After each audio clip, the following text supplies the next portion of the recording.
আসসালামু আলাইকুম। সরষে ইলিশ রান্না করার জন্য এখানে আমি 4 পিস ইলিশ মাছ নিয়েছি, আর সরিষা বাটা নিয়েছি 1 টেবিল চামচ, হলুদ নিয়েছি 1 চা চামচ, জিরা বাটা, ধনে গুঁড়া সব 1 চা চামচ করে নিয়েছি, আর পেঁয়াজ নিয়েছি 3 পিস, মরিচ নিয়েছি 7 পিস, আর লবণটা পরিমাণ মতো দিব।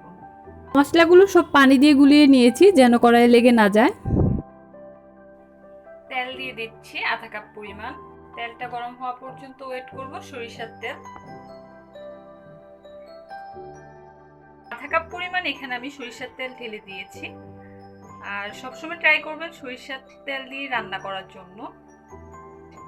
তেলটা গরম হয়ে গেছে প্রায়, এখন আমি পেঁয়াজ কুচিগুলো দিয়ে দিব।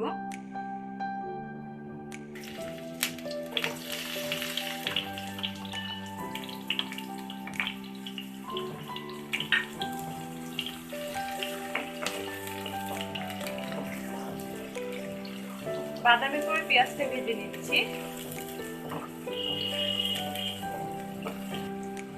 বাদামি করে ভেজে নেওয়া পর্যন্ত ওয়েট করব। পেঁয়াজগুলো বাদামি করে ভেজে নেওয়া হয়ে গেছে, এখন মশলাগুলো দিয়ে দিচ্ছি। মশলাগুলো আমি পানিতে গুলিয়ে নিয়েছিলাম।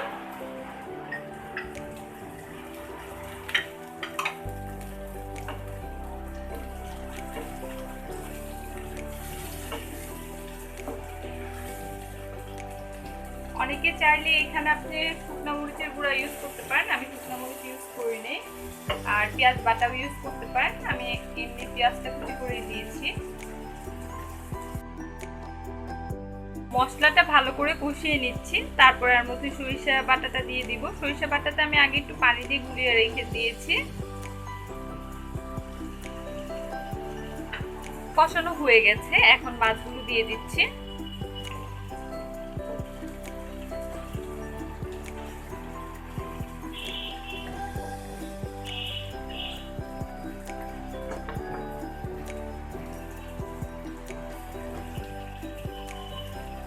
এখন একটু ঢেকে দিব।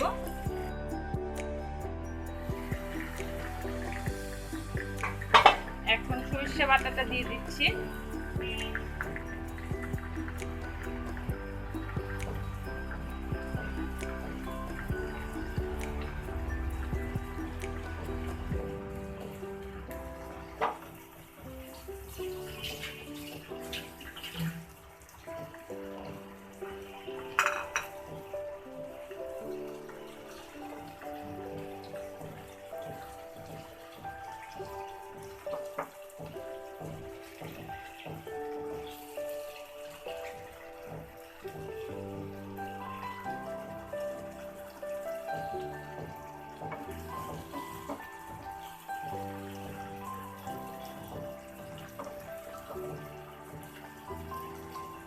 মাছগুলো উল্টিয়ে নিচ্ছি।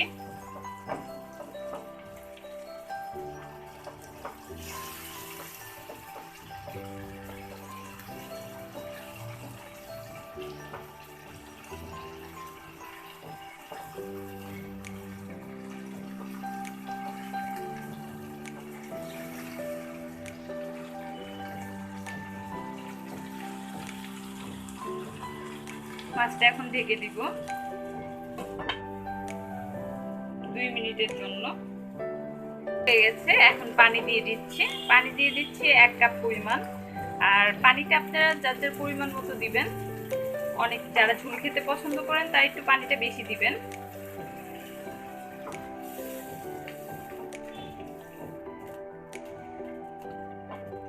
আর পানিটা আমি একটু বড় কাপ দিয়ে দিয়েছি।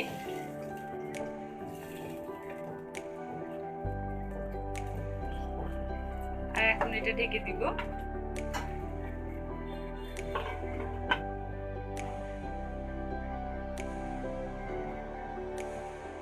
মাছটা ভালো করে কষিয়ে নিচ্ছি। আর কিছুক্ষণ ওয়েট করব, পানিটা শুকিয়ে যাওয়া পর্যন্ত মাখা মাখা রাখবো। ইলিশ মাছ যেহেতু বেশি নরম, এই জন্য ইলিশ মাছটা বেশি নাড়াচাড়া করা যাবে না। আমি ঢাকনাটা উঠিয়ে নিয়েছি যেন পানিটা শুকিয়ে যায় তাড়াতাড়ি। এখন মরিচ দিয়ে দিচ্ছি। কাঁচামরিচ, মরিচ দিলে আর কি সুন্দর একটা ফ্লেভার আসবে।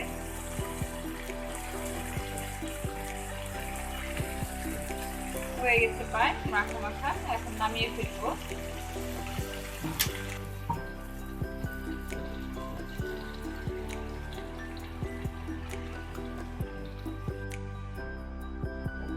সরিষা ইলিশ হয়ে গেছে, এখন আমি এটা বাটিতে ঢেলে পরিবেশন করব। হয়ে গেছে, এটা আমি বাটিতে ঢেলে নিয়েছি। পোলাও, খিচুড়ি, গরম ভাত দিয়ে খেতে অনেক ভালো লাগবে। আর সরিষার তেল আমাদের শরীরের জন্য এমনিই ভালো, ফ্যাট কম থাকে সরিষার তেলে। এরকমই আরও মজার মজার সুস্বাদু রেসিপি পেতে প্লিজ আমার চ্যানেলটি সাবস্ক্রাইব করুন, লাইক, কমেন্ট, শেয়ার করে পাশে থাকুন। ধন্যবাদ সবাইকে।